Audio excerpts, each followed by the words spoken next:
કાંકરેજ તાલુકાના કાકર ગામે 94 વિચરતી વિમુક્ત જાતિના પરિવારોને પંડિત દીનદયાળ ઉપાધ્યાય આવાસ યોજના અંતર્ગત મળશે પોતાનું આવાસ. વન મંત્રી શ્રી પ્રવીણભાઈ માળીના હસ્તે પંડિત દીનદયાળ ઉપાધ્યાય આવાસ યોજના અંતર્ગત 94 ફૂલવાદી પરિવારોને મળશે સન્માનજનક રહેણાંક.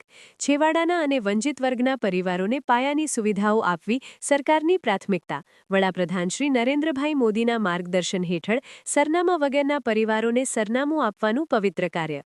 રાજ્યના માનનીય વન અને પર્યાવરણ મંત્રી શ્રી પ્રવીણભાઈ માળીના વરદ હસ્તે બનાસકાંઠા જિલ્લાના કાંકરેજ તાલુકાના કાકર ગામે વિચરતી અને વિમુક્ત જાતિના 94 ફૂલવાદી પરિવારો માટે પંડિત દીનદયાળ ઉપાધ્યાય આવાસ યોજના અંતર્ગત ખાતમુહૂર્ત કરવામાં આવ્યું હતું. આ યોજના અંતર્ગત 94 ફૂલવાદી પરિવારોને પોતાનું પાક્કું અને સુરક્ષિત આવાસ ઉપલબ્ધ બનશે. આ આવાસ યોજનાનું નિર્માણ રાજ્ય સરકારની પંડિત દીનદયાળ ઉપાધ્યાય આવાસ યોજના તથા VSSM એટલે કે વિચરતી સમુદાય સમર્થન મંચના સંયુક્ત સહયોગથી કરવામાં આવશે. યોજનાના અમલથી વિચરતી વિમુક્ત જાતિના પરિવારોને સ્થિર, સુરક્ષિત અને સન્માનજનક જીવન માટે પાયાની સુવિધાઓ પ્રાપ્ત થશે. આ પ્રસંગે વનમંત્રી શ્રી પ્રવીણભાઈ માળીએ જણાવ્યું હતું કે સરકાર છેવાડાના અને વંચિત વર્ગના નાગરિકોને પાયાની સુવિધાઓ ઉપલબ્ધ કરાવવા માટે સતત પ્રયત્નશીલ છે. 94 પરિવારોને પોતાની પાક્કી છત મળવાથી તેમનું જીવન વધુ સુરક્ષિત અને સ્થિર બનશે, જે રાજ્ય સરકારના સુશાસનના સંકલ્પને પ્રતિબિંબિત કરે છે. ઉપરાંત મંત્રીશ્રીએ જણાવ્યું હતું કે વડાપ્રધાન શ્રી નરેન્દ્રભાઈ મોદીના હૃદયમાં ફૂલવાદી સમાજ વિશેષ સ્થાન ધરાવે છે અને તેમના માર્ગદર્શન હેઠળ રાજ્ય સરકાર સરનામા વગરના પરિવારોને સરનામું આપવાનું પવિત્ર કાર્ય કરી રહી છે. આ આવાસ માત્ર રહેઠાણ પૂરતું નહીં, પરંતુ શિક્ષણ, સન્માનજનક જીવન અને ઉજ્જવળ ભવિષ્ય માટે ઉપયોગી સાબિત થશે. આ સાથે મંત્રીશ્રીએ વ્યસનમુક્ત જીવન અપનાવવાની પણ અપીલ કરી હતી. આ પ્રસંગે દિયોદર ધારાસભ્ય શ્રી કેશાજી ચૌહાણ, VSSM સંસ્થાના ફાઉન્ડર શ્રીમતી મિત્તલબેન, અગ્રણી શ્રી ડાયાભાઈ પિલિયાતર, શ્રી ભારતસિંહ ભટેસરિયા, VSSMના કાર્યકરો, સંબંધિત સરકારી અધિકારીઓ તેમજ મોટી સંખ્યામાં લાભાર્થી પરિવારો ઉપસ્થિત રહ્યા હતા. અહેવાલ સોમાભાઈ જે રાવળ, S1 ગુજરાતી ચેનલ, ભાભર, બનાસકાંઠા. અમને બધાને આનંદ આવે છે ઘર લેતી વખતે? આવે છે? બહુ મજા. ઘર લેવાની જેટલી મજા છે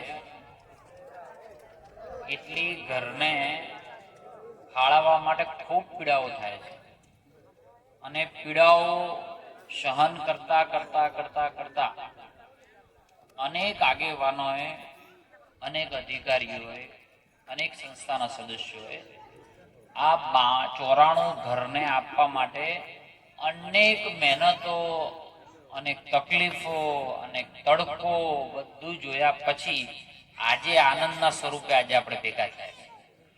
તકલીફ પડવાનું કંઈ બાકી રહી નહીં હોય. અને આ તો માત્ર અહીં 94 જોઈએ છે, પણ આખા રાજ્યની અંદર કઈ તકલીફો પડતી બાકી રહે નહીં.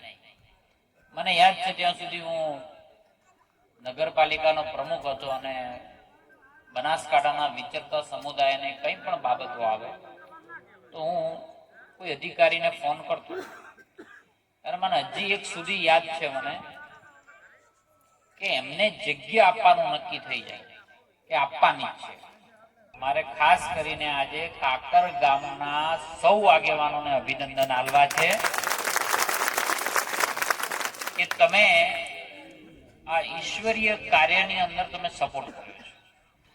અને આ કદાચ તમને કોઈ વોટ આપે ન આપે, તમને કોઈ વિરોધ કરનારા લોકો વોટ આપે કે ના આપે, પણ તમને ભગવાન જસ જરૂર આપશે. અને તમારે પણ જે રહેતા હોય બધા એને આશીર્વાદ આપજો. બરાબર કે નહીં? કારણ કે કોમના સહયોગ વગર આપણે રહી શકીએ નહીં. હવે આપણું કામ છે કે દૂધમાં સાકર ભરવાનું. બરાબર કહું? એટલે આ દૂધમાં સાકર કેમ ભળાય? તો જેમ સમાજના લોકો રહેતા હોય એમ આપણે પણ રહેવું પડે. બરાબર કહું છું? બરાબર કે નહીં? તો આપણે એના જેમ ગોમનો હવારે દીકરો જો સવારે ઉઠીને સ્કૂલે જતો હોય તો આપણો દીકરો પણ ત્યાં જવો જોઈએ. ગામની દીકરી જો સવારે ઉઠીને સ્કૂલે જતી હોય તો આપણી દીકરી પણ સ્કૂલે જવી જોઈએ. જો ગામનો દીકરા દીકરી કે વડીલ સવારે ઉઠીને મંદિરે જતા હોય તો આપણે પણ